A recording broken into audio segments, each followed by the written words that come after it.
Bismillahirrahmanirrahim. Assalamu alaikum. Divehi Rajyage Gaume University ge Ilmee Foavahi seminar ge first one session avadagen devi huriha befurna marhaba. Me seminar ki Gaume University ge eki faculty takun rajya muhimmu malumat take ilmi nazarakun mashwara ko hissa kurum ge gotum bawa seminar. Seminar ge mi session hushala dani Faculty of Hospitality and Tourism Studies ಮೇದಗೆ ಸೆಮಿನಾಗೆ ಮೌಲುವಕಿ ದೆಂಗ್ ಆಸ್ಥಾನೆ ಪೆಂಡಮಿಕಕ ಫತುರು ವೆರಿ ಕಮಗೆ ತಾಯಿರ ತಯ್ಯಾರುಬ ಆಮಗತಿಗೆ ಇಲ್ಮಿ ಫೋವಹಿ ಸೆಮಿನಾ ದಿವೆಹಿ ಬಾಹುಂ ಕುರಿಯಗೆಂದಿಯ ಕಮಗ ವಿಯಸ್ ಮಿರೇಗೆ ಪೆನಲ್ಗೆ ರಾಜ್ಯ ಬೇರು ಬೇಫಳೆ ಎನ್ನವಾತಿ ಪೆನಲ್ ಡಿಸ್ಕಷನ್ ಕುರಿಯಗೆಂದಿಯ ಮಹಮಜಿ ಭಾವನಿ ದಿವೆಹಿ ಸಾರಿ ಇಂಗ್ರೇಸಿ ಬಾಹುಂ ಕಮ ಧನ್ಯವಾದ. Good evening, ladies and gentlemen. Welcome to the 5th seminar of Ilmee Foavahi. Ilmee Foavahi is an initiative by the Maldives National University to provide a platform for the faculties to actively engage in academic research and knowledge-driven discussions on crucial issues in the Maldives. Every year, each faculty under MNU presents a seminar on a research topic, and this edition of the seminar is presented by the Faculty of Hospitality and Tourism Studies. The topic for today's seminar is, Are we ready for the next pandemic? A tourism perspective. The main event for today's session is a panel discussion that will happen shortly, so let me introduce the panel members to you. We are honored to have two expert panelists from the industry here with us. First, Mr. Hassan Saeed is a career hotelier with 30 years of service in Maldives tourism and resort operations. He is also an alumni of FHTS, a student from the third batch of FHTS, class of 1989. He is currently the resort manager of Digali, Maldives. And let me also point out that Hassan, or Hassan Bey, as we know him, is a very familiar face here at FHTS, not just as a former student, but also as someone who continues to be a mentor to our students and an inspiration to our lecturers. We have an outreach center in Digali, Maldives, and it is our pleasure that we continue to receive your support and collaboration to all of our events. So thank you, Hassan Bey, for joining us tonight. Our second panelist, Mr. Karan Solanki, has 15 years of experience in the hospitality industry. He is currently the Learning and Development Group Director for Pulse Hotels and Resorts, overseeing the training and development of over 1,500 employees across 3 resorts in the Maldives, the Nautilus, Kandima, and Nova. Yes. He has multiple certifications in various areas such as 7-star service, butler training, and COVID-19 new normal training. It's a pleasure having you here with us tonight, Karan, and I'm excited to hear your L&D perspective on this topic. Our third panelist, my fellow department mate, Ms. Aminat Saina, is a lecturer in the Tourism Management Department of FHTS. She has a bachelor's in tourism management and a master's in business administration. She has worked in the resort sector in the front office and marketing fields, and she joined FHTS in 2019, right before COVID. Incredible timing, I must say. Thank you, Zaina, for joining the panel tonight. Finally, let me introduce myself. My name is Rifka. I'm a lecturer here in the TM department of FHTS, just like Zaina, and I have a bachelor's degree in international tourism management and a master's degree in international hospitality management. I have some resort, hotel, and travel agency experience in the Maldives and in Malaysia, and I joined FHTS in 2014, so this is my 9th year in FHTS. Even I can't believe that, to be honest. I will be joining and moderating the panel discussion tonight. Before we move on to the panel discussion, we have prepared a video presentation to provide you with some background information on the topic, so please have a look.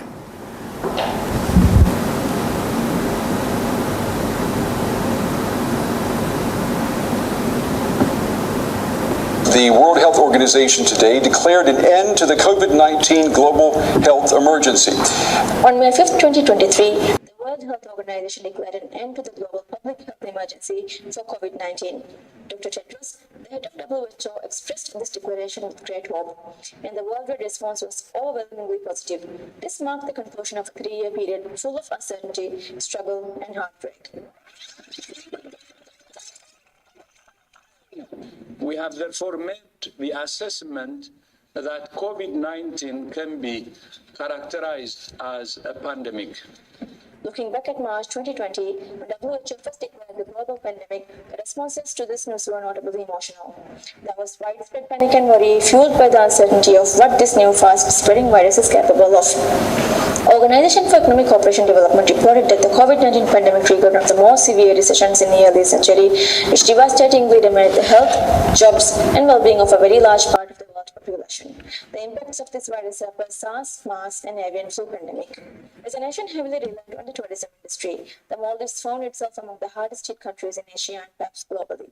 In early March 2020, when confirmed cases of the virus surfaced in tourist resorts, the Maldivian government swiftly implemented strict containment measures. This action led to the suspension of on-arrival visas for visitors at the end of April 2020, which resulted in the 3-month-long closure of the Maldives tourism industry until July 2020. According to the Tourism Yearbook 2021, 2020 was the worst year in the history for global tourism. As COVID-19 tightened its grip, the Maldives, a tourist haven, was not immune to its impacts. In March 2020, tourist arrivals decreased to a shocking minus 63.4%.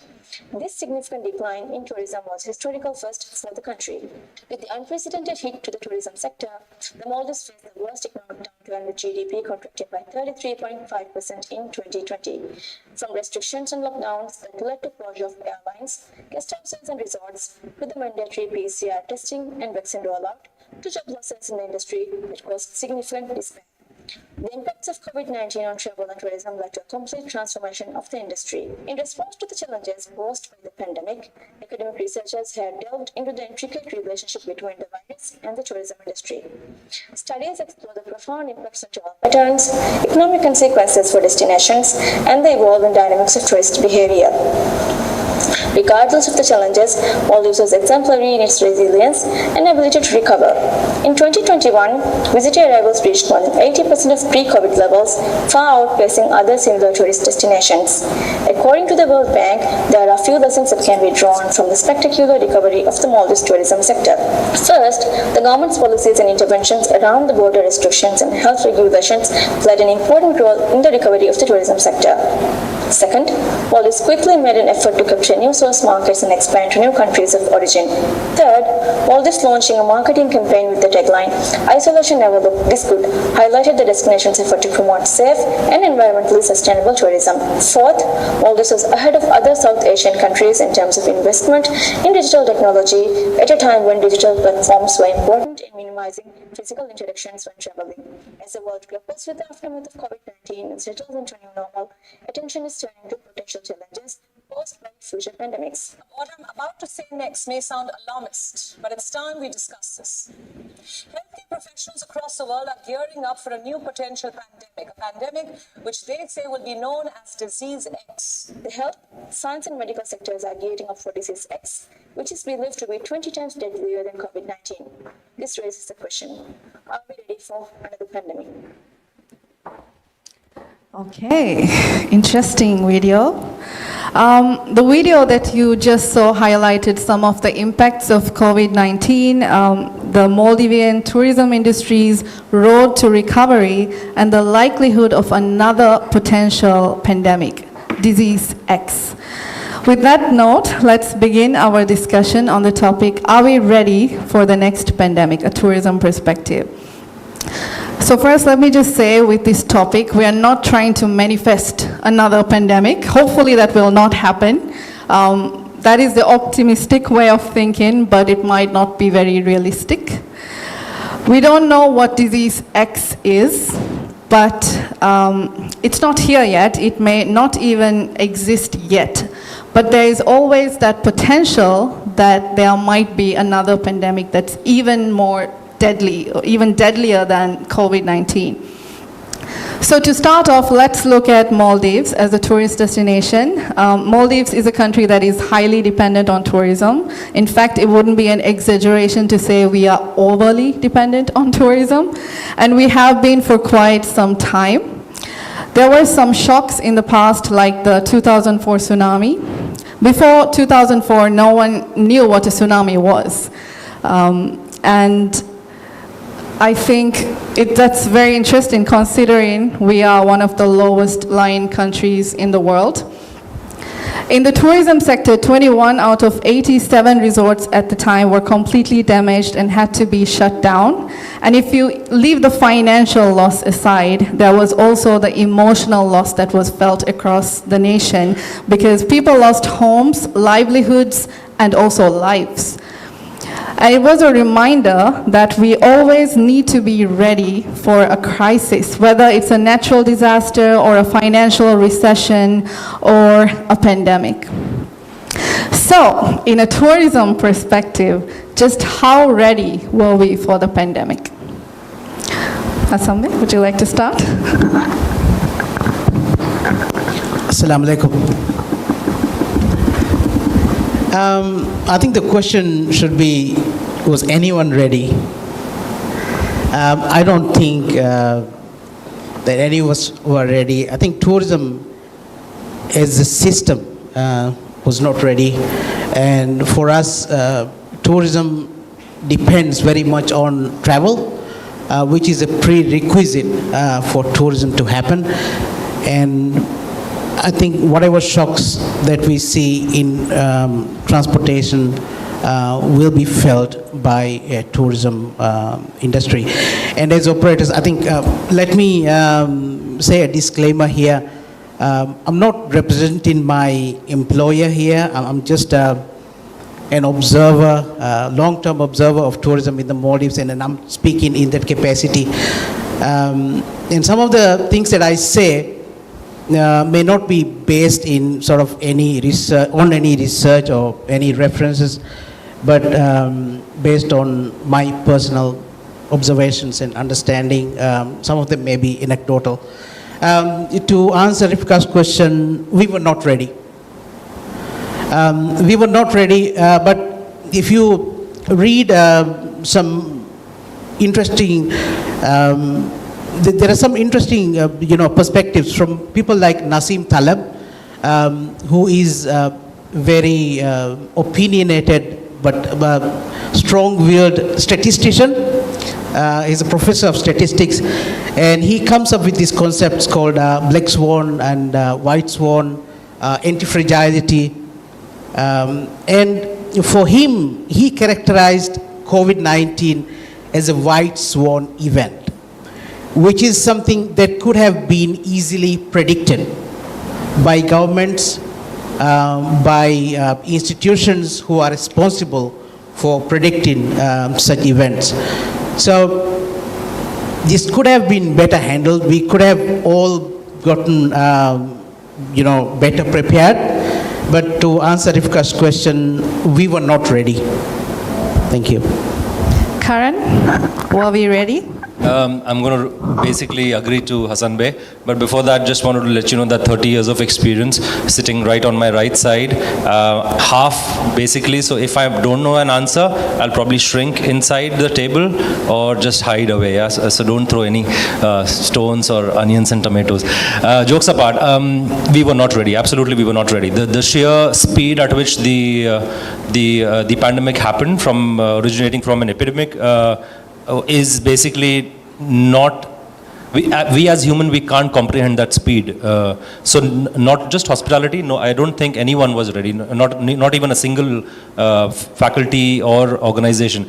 But maybe in the later discussion we can agree on certain positives that have really come out well, because any kind of pandemic or epidemic does leave behind a lot of learnings, and I think that COVID has done that for us. So that's my answer. Completely agree, we were not ready. Zaina, would you like to answer that as a tourism educator? Yes, I would be only able to give from the tourism perspective, tourism educator's perspective here, since it's been quite a while since I have quit the industry and turned into the education sector. So it was like 5 years, okay, just to let you guys know. So it's 30, 15, and about 5. So yeah, but yeah, I have a little bit of an insight when it comes to the tourism education sector. I would also have to agree with both of my panelists here, because we were also not ready in the education sector, unfortunately.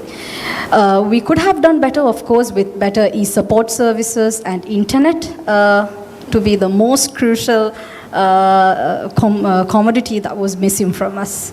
So yeah, we as an education sector also was underprepared, but we could have done better. I completely agree with that. I think we went through quite a roller coaster ride, especially in the beginning of the pandemic when we were adjusting, even as tourism educators, the change to online teaching, adjusting the syllabus to online teaching, learning how to use all these online tools. I mean, we are quite tech savvy as millennials. We'd like to believe so. But there are so many tools that we could use. So just to adjust to that and try to create a better learning experience for our students was quite the change. And I think for the tourism sector, it was extra hard to navigate the waters of the COVID outbreak, because the best way to combat the outbreak is to restrict the movements. But by restricting movement, you are shutting down tourism, right? And it happened so quickly. And perhaps the biggest thing with COVID in terms of sentiments was the uncertainty that came with COVID. No one knew what was happening. No one knew how long this would take. And we probably thought it would end a lot sooner than it did, right? So the disbelief, the uncertainty was extremely difficult. So how about you? Like, let's rewind a little bit. 7th March 2020, the very first cases of COVID-19 were confirmed. 2 employees in a resort. So the COVID outbreak started in the tourism sector. What were the sentiments and reactions in the sector? Can you give us an insider's view of what it was like within that situation? Hello. I think the sentiments and reactions were quite similar across, again, not just tourism, but every industry. There was fear, and I think there is no shame in admitting that. And fear leads to various different emotions. Every one of us had a relative or a colleague. We heard stories which were quite similar across countries, and we were all feeling it. If it was not here happening to us or not within our family, it was definitely happening to somebody who we knew. And I'm sure this audience, everyone, the panelists, everyone would have somebody who would have suffered. So the sentiments, the fear was there. Again, I'm not trying to jump ahead, but I think the fear of COVID was more scarier than the virus itself. That's my personal opinion, because the thing is that when we don't know about information about something, we make stories, and that's a boon for us as humans, because we are the only species who can make stories. But at the same time, if we don't narrate the story well, fear can escalate and cascade down, and that can become very dangerous. Yeah. China? Yes. As students, as lecturers, I think the feeling was mutual too. But for us, I think the most impactful point was when the mass lockdown happened and we had to change back to online delivery of teaching. I mean, first of all, in terms of technology, not all of our students had devices. Not all the houses were, an environment that, fosters learning and, studying. So that was also, I think, one of the major challenges our students faced. And as for us, even similarly in our homes, I think we were struggling to keep a quiet environment to teach, to deliver, what we wanted to deliver. So for us to teach to a screen for 2 years, believe me, was really, really challenging. But yes, the confusion, the overwhelming feeling, we, I think, as a team got together and overcame it. I think my students would agree, right? So yes, I think, yeah, they're nodding. I guess they agree with me. So yes, that's the feeling we had in our own faculty and across MNU as well. Yeah, from my personal experience, I was actually out of the island when we went into lockdown. I actually came back from Malaysia on the 15th of April, I think, or March. And my GM wouldn't take me back to the resort. He said, you have to go into quarantine. And then I was not able to go back to the island. They wouldn't take me back to the island. So I was out of the island until late August. But I think if you look at life on a resort island, we are very isolated. And we sacrifice a lot of things for our families. A lot of us, about 80-90% of us, are away from our families. So, I was constantly in touch with them through the groups and in management communication, and I knew what was going on the island. But when we closed the island down, there was also a lot of excitement because everybody was going back to their families. But the enormity of the situation dawned on most of us few months down the line. When we closed the resort down, there was some kind of excitement. A lot of people are excited to go back to the families. And I was actually also very, very happy to have some time together with my family. And that was the first time that we could spend time together as family for a long time. And I think a lot of us treasured that.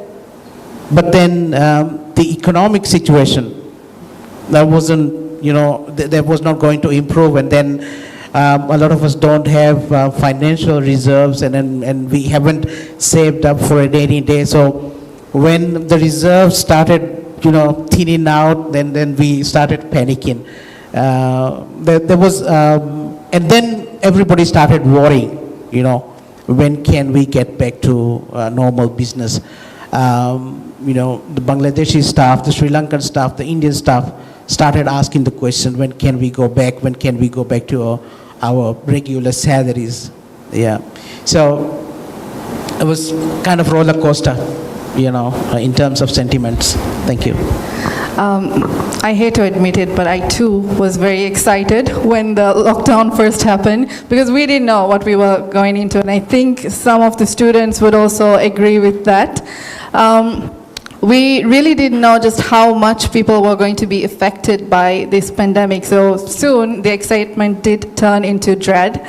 My next question: one of the most important things during the pandemic was making sure that we follow the guidelines from the Health Protection Agency. How have tourism businesses adapted operations and services to comply with these safety regulations, and what were some challenges that you had in adapting to these guidelines? Yes, absolutely. Now, in our case, first we went to a mass lockdown, and then we were teaching online. So once we opened with all the HPA regulations intact, but however, still we face challenges in our practical classes. So we are a faculty who teaches practical lessons in our culinary arts, patisserie courses. So for them, it was a very quite challenging time, even though some tasks or some lessons could be delivered, from the class with social distancing and everything. Practical sessions, practical skills cannot be delivered without getting into physical contact. So yes, that led into again, cases of COVID outbreaks. We had to go back to quarantine, coming back from it, taking classes in, sometimes at a row even, because we just had to make sure that everything was delivered on time. So yes, practical classes we struggled a lot, but some of the face-to-face classes we were able to somehow manage with the social distancing. But yes, I feel I cannot totally agree that we were quite going smoothly with all the regulations that HPA gave us. But yes, we somehow made it through as a team. Hi. From a resort operations perspective, we were given a document that had more than 100 pages, and we had to comply with a lot of things from HPA, and everyone had to wear a mask in public. Quarantines, everybody knows. Temperature checks before work. We had a lot of procedures, operational, interventions that we had to bring into the operation. Social distancing, we had to reduce the number of seats in restaurants. We had to change models and methods of delivery in certain types of services, reduce housekeeping services from 2 service with turn down to 1 service a day, and housekeeping service was also done with a lot of PPE and then all these different practical challenges, but we adapted. I think by the 2nd, 3rd month, we were very, well into the HPA guidelines, and then we followed them very religiously. Thank you. Karen? I'll just quickly add on a few points. I think HPA guidelines, one of the things that I really liked personally was that it was very clear and it was quite regular. So that helped us to understand what we were supposed to do. But it was terrible in terms of adapting to the changes. I was jokingly telling the panel member when we met 2 days ago online that my name is Karan, but my company back in those days I used to work with Soneva, they changed my name to Quarantine because I did 103 days of quarantine, and I'm so angry that I did not even get the virus. So 103 days of quarantine without getting a virus, that was very funny. But as Hassan Bey said, delivery was the most important. It was one of the areas for staff especially, because let's be honest, we all understand hospitality, but in hotels there is, I believe, only one event where most people gather on every month, and that is town halls. And then the entire layout of monthly town halls had to change. First of all, town hall was stopped in many resorts, and even when they were doing it, they had to have social distancing. The impact was not the same, and therefore, like you mentioned about going virtual, it was very important to understand what this gadget can do, how this gadget or our mobile phones can actually connect us, because before that we were just using social media and regular things, but today we use it for every single thing. Yeah. So in the event of another more deadly pandemic, do you think it would be easier to scale and adapt these same adjustments that we made? I believe so, yes. I think we have robust interventions, robust measures, and if we follow the same, I think we would do well. But then again, you have to look at it from 2 different levels. There is this level of, from the national perspective and also at a property perspective. I think the interventions that we have at the property level are just fine. They work very well. But then I think at the national level, we still need a lot of, I think, conversations and discussions. Okay. Would you agree with that, Zaina?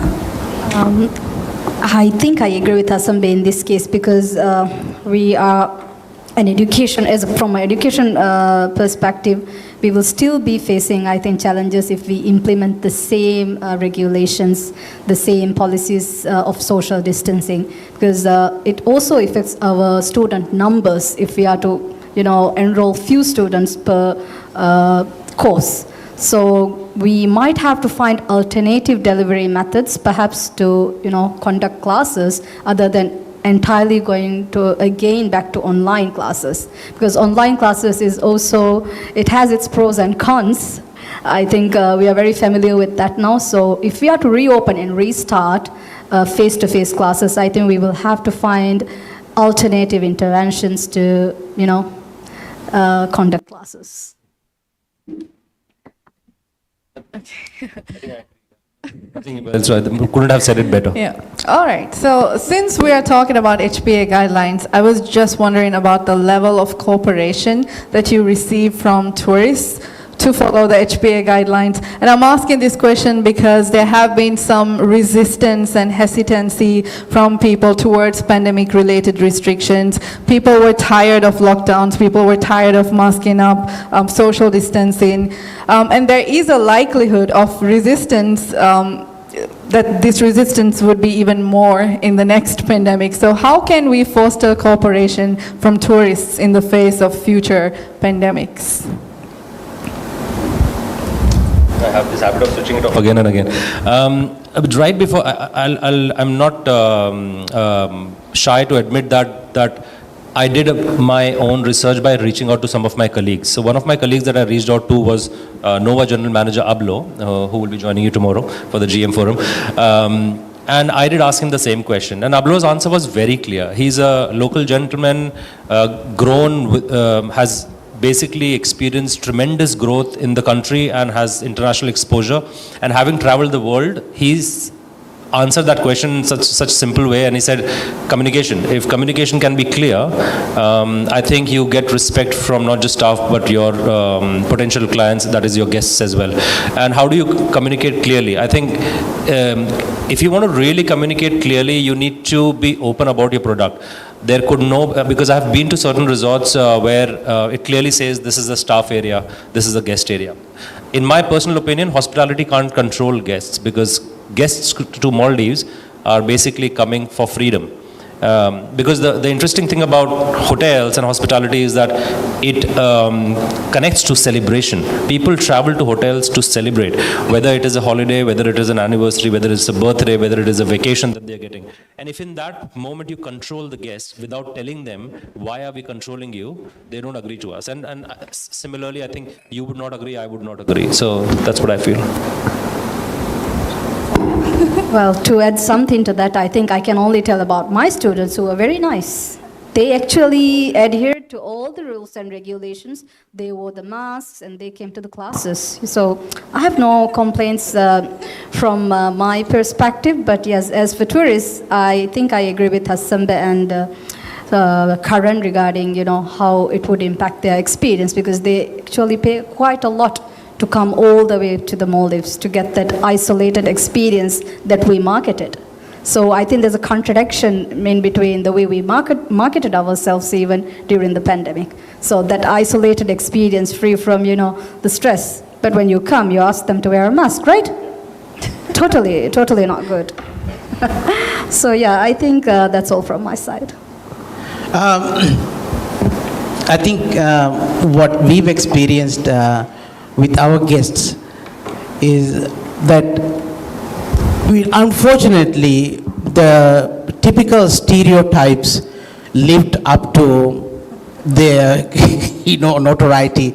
This time we had certain nationalities just having blatant disregard for some of the rules, and they would just confront the staff and say, what COVID? It's only in your head. There is no such thing as COVID. I think, like Karan said, we have to find better ways of communicating and making sense to everybody, even to the non-believers. We have a lot of skeptics who don't believe that there was such thing as a pandemic, as COVID, but we have to find better ways. We can, but we have to work on it. We also had a lot of nationalities who were very, very obedient and who followed all procedures, everything that was asked of them, and they were very nice, very kind. But then also you had the other extreme in some cases. Yeah. Thank you. So there were some cultural differences in Yes. the responses that you Yes. noticed. Okay, very interesting. So I think it is very important for us, for tourism businesses, to make sure that they follow HPA guidelines and ensure that all the precautionary measures are taken to not just protect the guests, but also the staff. There was a paper published in August 2020 by my colleagues here at MNU about the experiences and concerns of tourism sector employees during the pandemic. It was part of a research project conducted by Ministry of Economic Development and UNDP. There were some resort employees who were extremely distressed because they felt like their employers were not enforcing HPA guidelines and not taking enough protective measures.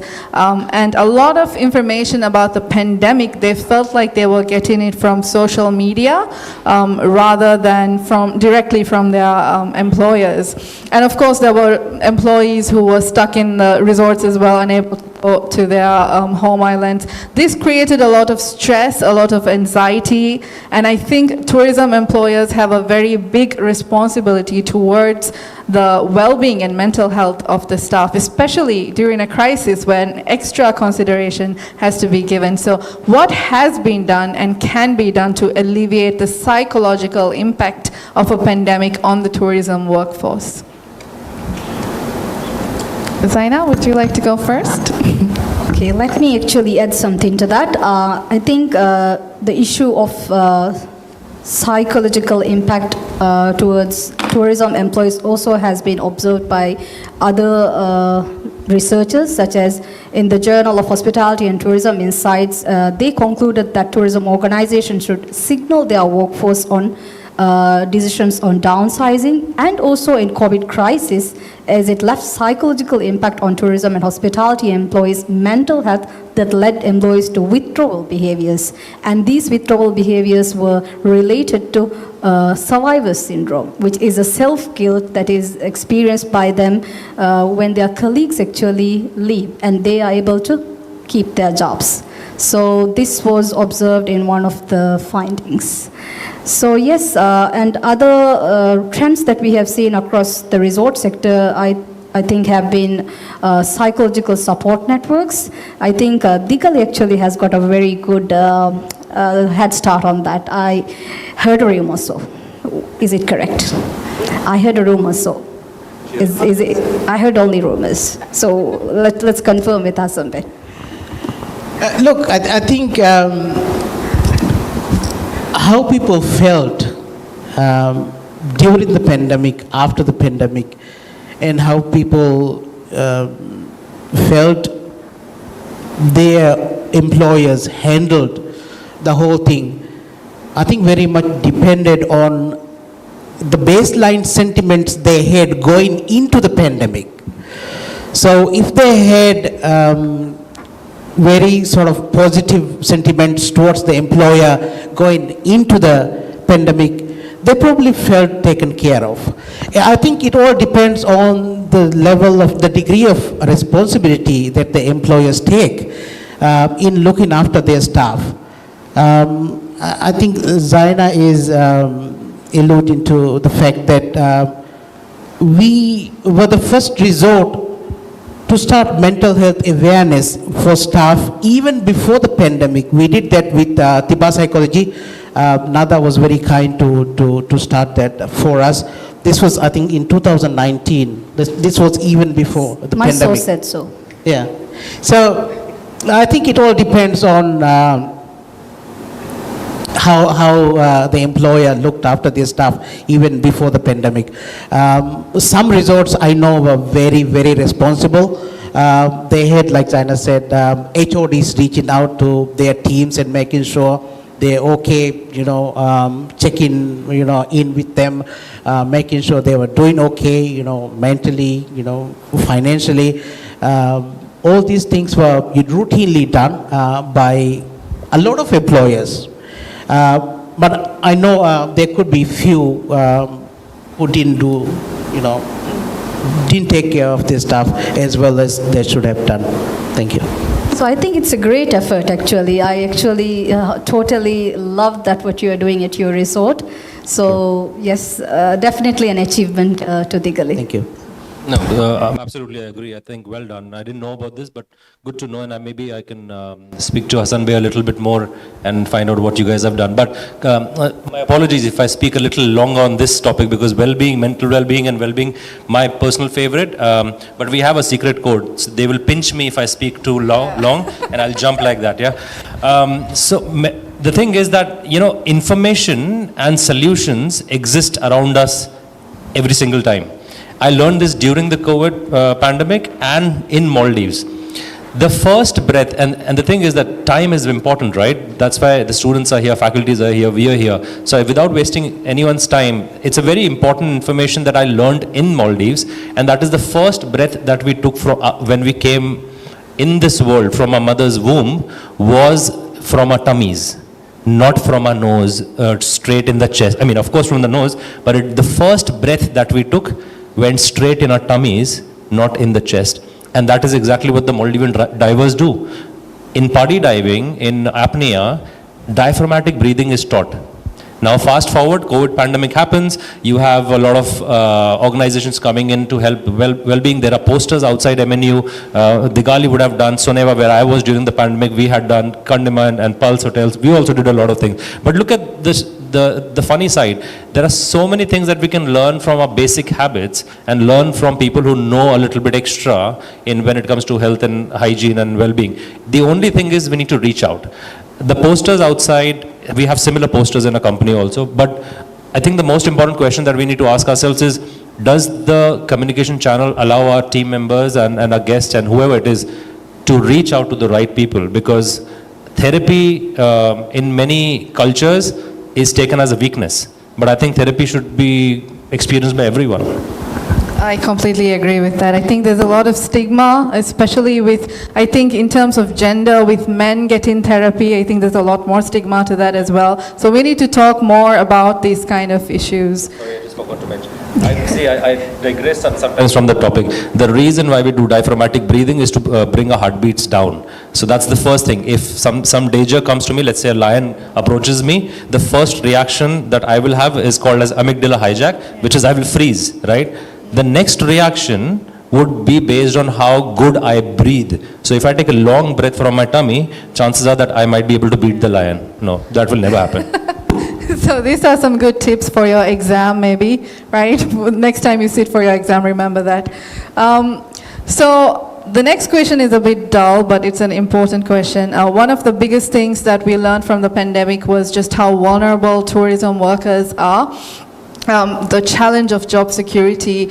Globally, 62 million jobs were lost in the tourism sector due to the pandemic, as per the International Labour Organization. And according to a report by the Ministry of Economic Development, a total of 3,769 individuals were terminated from their jobs in the Maldives. 50% of them was from the resort sector.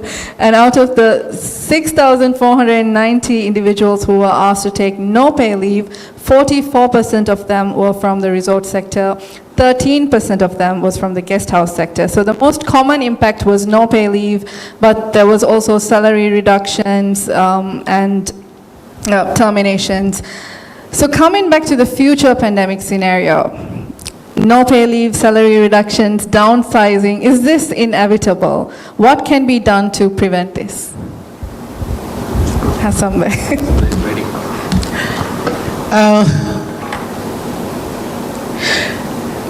The simple answer is, I don't know. I don't know what exactly can prevent, layoffs, salary reductions. But I think if the companies can start saving for a rainy day, maybe start having a reserve, a fund that is aimed at, that is something that you don't touch unless it is absolutely necessary. I think saving and designating a special fund or a special, a trust that will be bailing the companies out when something like this happens. Um, I think even if there is a pandemic tomorrow, next month, or next year, inevitably there will be some layoffs.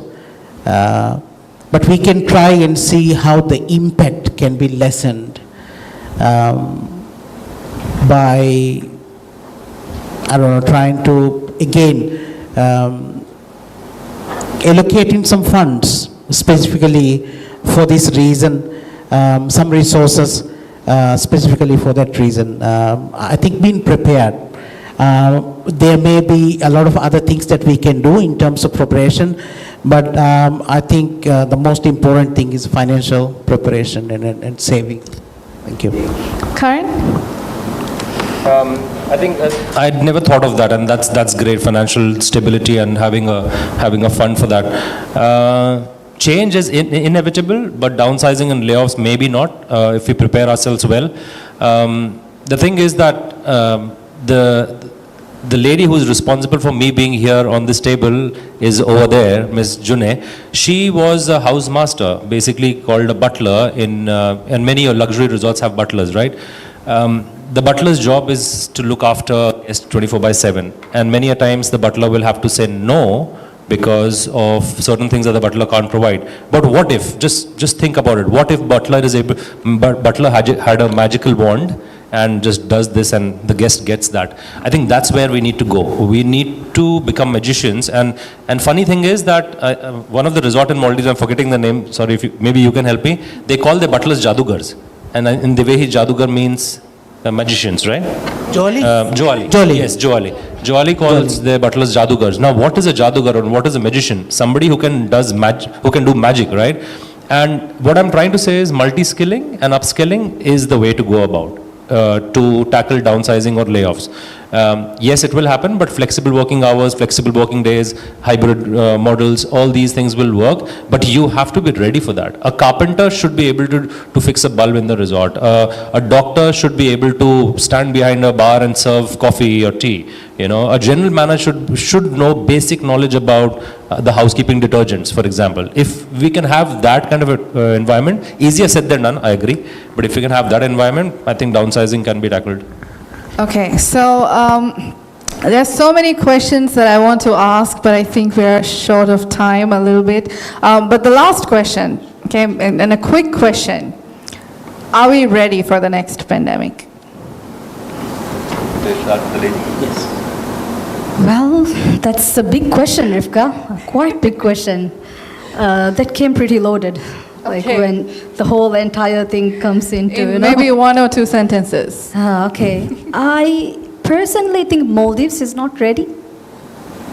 Because we can see in other countries like the UK, the America, they are investing highly in, research and development, and also, like Hassanbhai mentioned, saving for a rainy day. And I think we need to work more on that and focus, how to improve our internal situation. So yes, we think more. I think there's more requirement for R&D. And preparing internally for this situation. So yes, we have a long road to go ahead still in terms of preparing for the next pandemic. Karen? So I'll make it short because I spoke a lot last time. I think, yes, we are in, I'm not disagreeing with my colleague here, but I think we are because we have best practices that we can rely on. The thing is that I can't leave this forum without recommending a book to the audience members, whoever likes to read. Sapiens, Homo Deus and 21st Century. This is by a writer called Yuval Harari. And if you don't enjoy reading, you can buy the cartoon version of that. It's beautiful. And the reason why I was saying that we are the only species who can make stories.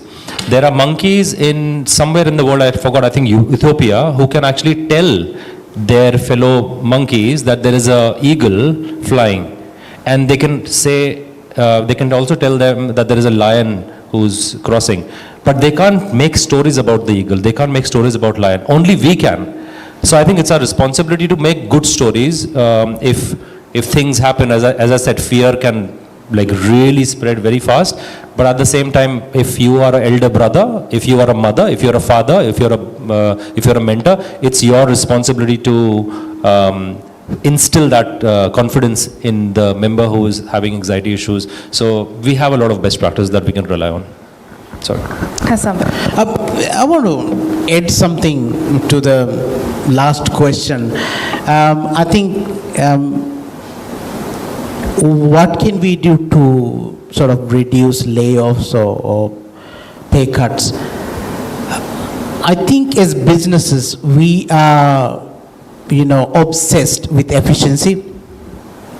But then the problem with the Maldives tourism, especially in terms of resorts, is we've set the bar very high.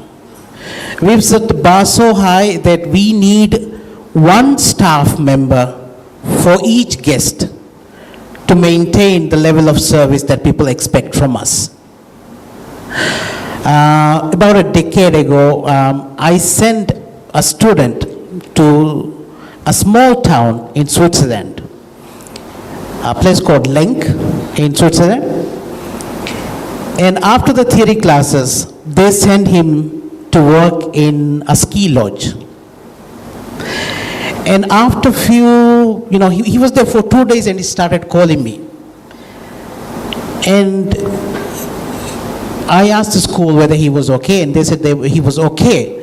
But then he still, kept calling me, so I thought there was something. So I asked him, what is wrong? And he said, Hassan Bey, I can't work like this. I can't work like this because they're not feeding me. This place is catering to about 1,200 people, and we are only 14 staff. And they only give us one meal. So the thing is, in resorts, if you work in a resort in the Maldives, you are fed 6 times a day. In most resorts, you are fed 6 times a day. But wherever you go elsewhere in the world, you don't get that privilege. So doing business in the Maldives is very, very expensive. Especially running a resort in the Maldives is very expensive compared to hospitality, facilities elsewhere. Hotels, city hotels, ski lodges. In the ski lodges, you have, dormitories where a lot of people sleep together in bunk beds and very skeletal staff. So they have these models of, very, very efficient models where the cost of doing business is quite low.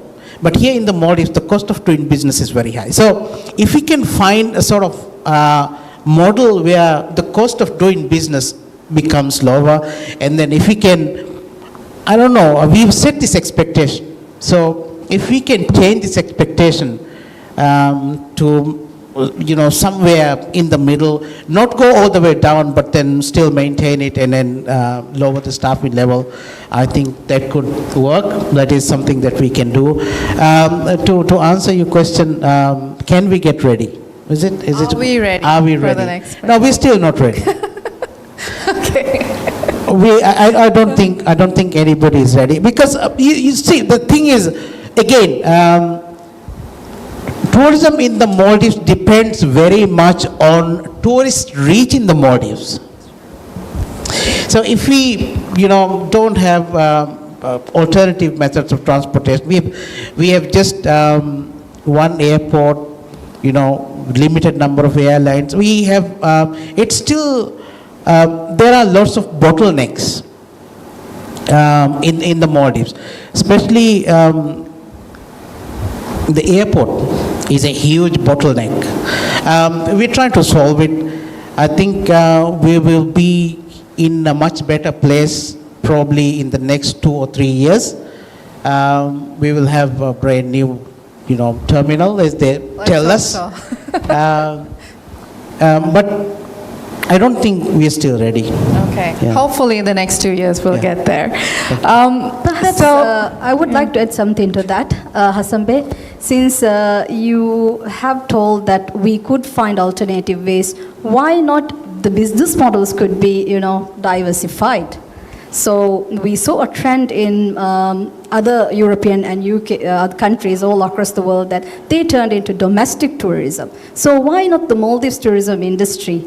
Why didn't they turn into this perspective? Now that's a question I think we all would love to know a little bit of insight, maybe your personal insight also to that.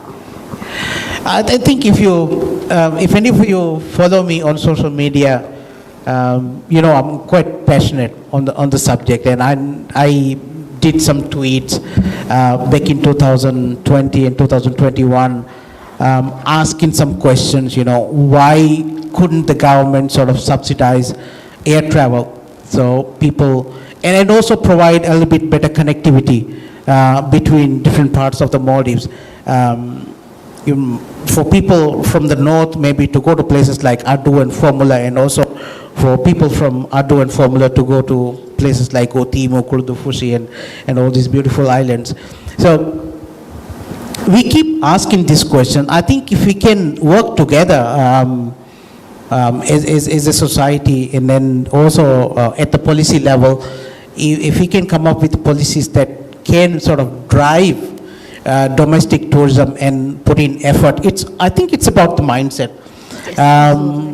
It's not about money, it's not about economics. I think it's about the mindset.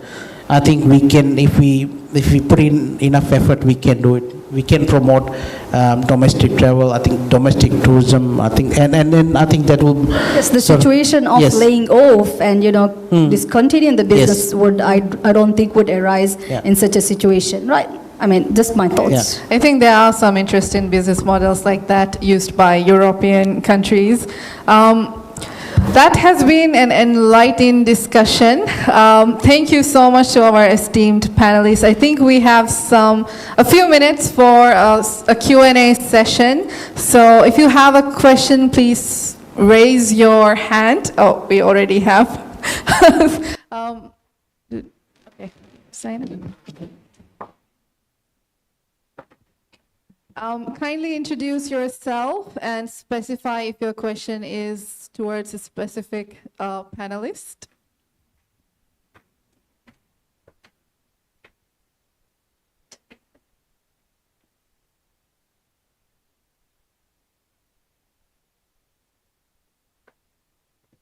Yes, we can hear. Hi, my name is Yash. So the first question that I had in mind was like, during the pandemic, right? A lot of people were working from homes, different places in the world, right? Then after the pandemic is over, now it's back to the same old, same old. So there are specific areas that can still utilize a hybrid model of work. So my question is to the panel, why I haven't seen, me personally, I haven't seen it, but from your experiences or from what you've seen, is it practiced hybrid models of working in departments that doesn't affect it? So by hybrid model, you mean the combination of physical and virtual, right? Okay. Perfect. Let me respond to that from the perspective of a resort.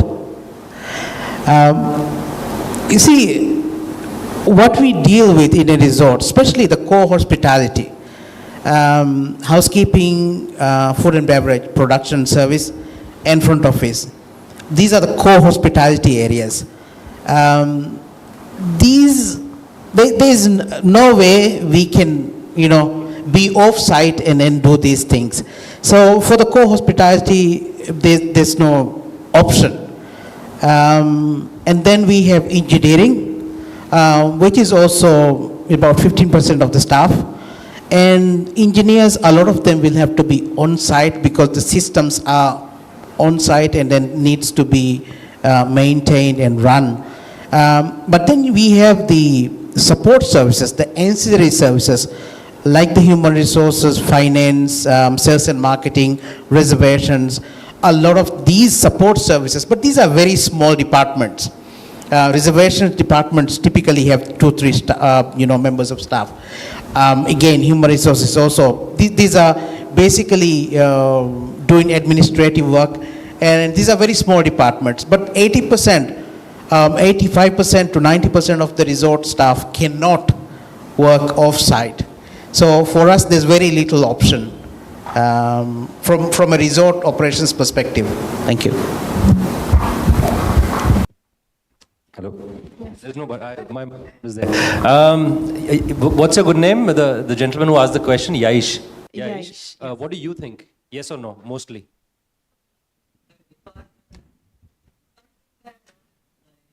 In a resort that one of my friends worked, they were saying like their sales, right?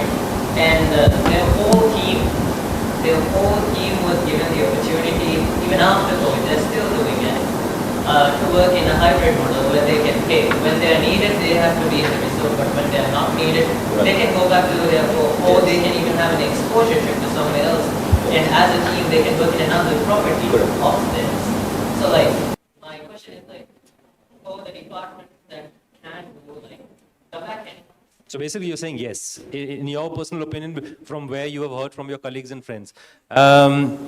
This gentleman right here is going to interview my boss tomorrow. He is going to be the moderator. So what I'm going to tell you might land me into trouble because I'm going to say good things about our competition hotel. Okay, Soneva Resorts, run by Sonu and Eva, have launched, I believe, if I'm not mistaken, 9 months of working. 2 months, take a break. And you get paid completely without service charge, of course, but you get the entire salary. 2 months of vacation, and that's what they have done. We in Pulse have also introduced flexible working hours. Our entire marketing team doesn't work from resorts. They work from virtually. And the head of marketing, Manuela, she's a lady who works out of Switzerland. So another book that I'm going to suggest here is Edward de Bono, 6 Thinking Hats. How many jobs can virtually function today? Let's say 8 out of 10, or let's say 5 out of 10. But when will we get to know whether that 6th job is also possible? Can a chef prepare food without being physically present? The answer is no. But is that a certain answer? Maybe a robo can. Because Aloft Hotels from Starwood Hotels, when Starwood used to be alive, now it's Marriott, they introduced a robo who used to give you towels and basic amenities inside your room. The same robo was used during COVID times to deliver amenities. So the question is, are we challenging ourselves, our general managers, management of the resort, challenging ourselves every day that can a chef be a virtual chef? Already virtual wine tasting sessions and coffee tasting sessions have started across resorts. So time will tell. Okay, we might have time for one more question. Yes? Go ahead. Is it on? Testing. Yeah. Okay. So the mic is on, right? And you can hear me clearly, right? Okay. Just making sure that I'm audible. So I know that time is cutting short and that this is the last question. So I will first actually address a previous point that you mentioned. Rifkamis? Yes, Right. that's me. It's because you did say that Maldives is one of the lower countries in the world, right? As in Yes. like regarding sea level, right? Yes, But that's the right. thing is, it's actually the lowest. Okay. Not one of the lowest, it's the lowest. So Yeah. I just wanted to mention that. Okay, okay. And, and yeah, right. So my main question was actually regarding the pandemic problem, right? Like, as much as I respect and actually believe that this is worth discussing, yes, I do feel that Maldives is going to be hit by another apocalyptic thing rather than a pandemic because, first of all, the tsunami came, right? But then people didn't know what COVID was back then, and then COVID came, and then we'll be like calculating what we can do against another pandemic, and then something else will pop up. So, yeah. That's why we're talking about disease X, right? And finally, my last question was actually one left by my colleagues here who have left Okay. early. Okay. So they have written, how can the tourism industry disseminate accurate and timely information to travelers to mitigate the spread of panic and misinformation during a pandemic? Misinformation during the pandemic. How can we mitigate that? Yes. Okay. Hasambe?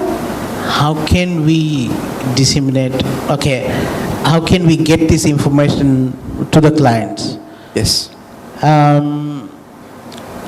I think a lot of resorts do try and maintain this B2C conversations directly with the tourists as much as we can. I think every resort have their own, MailChimp or other sort of databases that has, sometimes hundreds and thousands of email addresses. And also, each resort now have their own presence on social media. It's about, constant updates, making sure that you get the message out there, the updates, what is actually happening on the island. Short videos, messages. It's constantly updating your, gateways, like the social media platforms or getting the newsletters out. It's constant, communication with the clients, with your client base. I think that's the easiest way. That's the easiest way. But like Karan said, I think there's one book. When we are talking about pandemics, I think there's one book that I would recommend to everybody. It's called Anti-Fragile by Nassim Nicholas Taleb. It's about, making systems unbreakable. Because anti-fragile, by Nassim's definition, is something that gains by external shocks, that gets better over time with external shocks. So you don't break, but you get better with each shock. And any system can be sort of modeled to work that way. Even tourism systems, even properties, even businesses. So I think that's one book I would recommend. Thank you. Thank you for the recommendation of the book for everyone, and thank you for answering my questions. I hope you all have a lovely day. Thank you. That's what I was just going to say. Thank you so much to the audience for the engagement. I'm sure you have more questions, but we are short of time, unfortunately. I would like to express my sincere gratitude to the panel members for being here. I'm sure you have very busy schedules, but you made it tonight, so thank you so much. I think we've discussed a lot of interesting perspectives which would be very useful for the future. Thank you to the audience for being part of this discussion, and I hope you have a lovely night. We have prepared some light refreshments for you outside, so please enjoy. Thank you so much.